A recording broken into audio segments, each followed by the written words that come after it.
Hello, my name is Mark van Oers.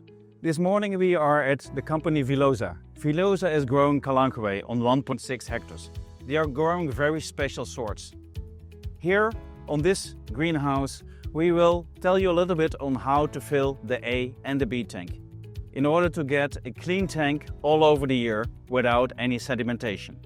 Van Iperen International is a sister company of the local distributor Van Iperen. Van Iperen has a market share of around 75 to 80% in the Dutch greenhouses. We know very well how difficult it is to get return on investment on a greenhouse.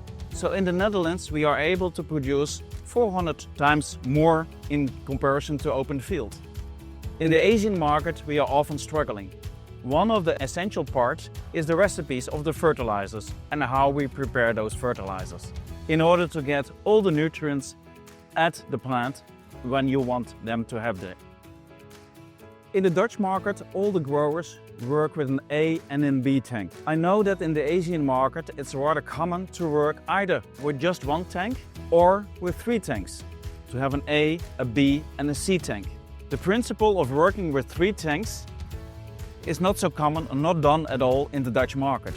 All the acid that needs to be added via the C tank is normally put in the B tank, and this helps for the solubility of the fertilizers in the B tank. Next to mineral fertilizers, growers often add also all kind of organic fertilizers to the B tank or to the A tank. Amino acids, seaweed, humic acids and many other things. In my opinion, only seaweed and amino acid to be added to the B tank and or to the A tank is more than enough. Be careful, amino acids, it seems like an acid but it is not. So amino acid cannot be replaced by nitric acid in order to reduce the pH of the B tank. For that, you definitely need to add nitric acid. If you are still working with just one tank and alternate the calcium nitrate with the sulfate fertilizers, we clearly would like to recommend you to invest in an additional tank. So to minimum work with 2 tanks rather than 1 tank. This in order to overcome problems in your nutrition for the plants. So here we are looking into the B tank. This is the tank where we put all the sulfate and phosphate fertilizers. This tank has not been cleaned in the last 1 to 2 years. As you can see, it's very proper. There is no sediment at the edges of the tank.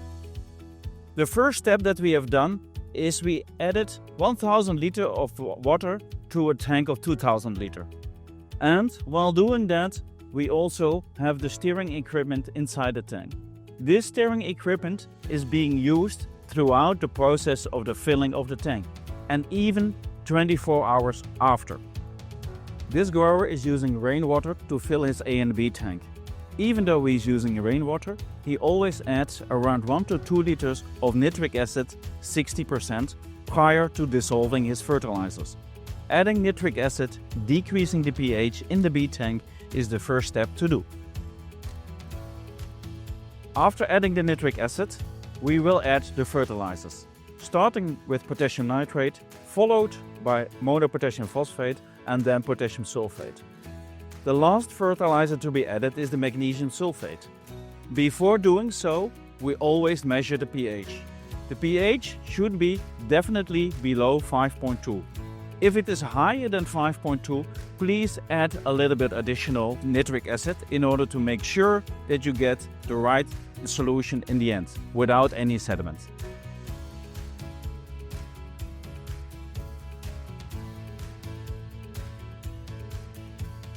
So the potassium nitrate has now been added, and while we have done that, we continue the steering process. The next fertilizer to be added is the potassium sulfate and the monopotassium phosphate. So we have added the potassium sulfate. Still we need to add the magnesium sulfate. However, before doing that we have checked the pH. The pH is currently around 4.8, 4.9. So we are ready to add the magnesium sulfate as a last fertilizer in the B tank.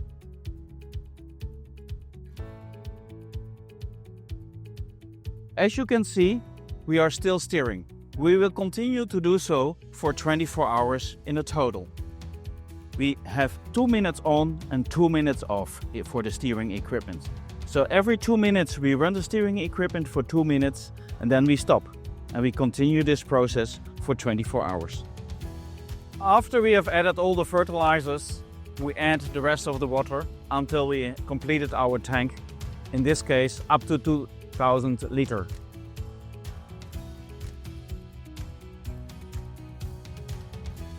Here we are looking into the A tank.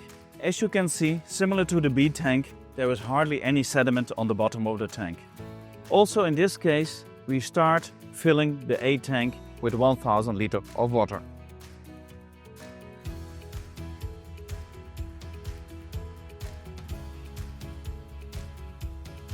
In the A tank, we add the calcium nitrate, the potassium nitrate, and the chelated trace elements.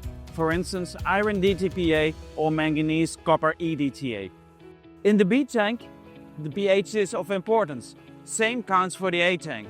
In the A tank, the ideal pH is between 4.5 and 5.5. This in order to protect the iron DTPA.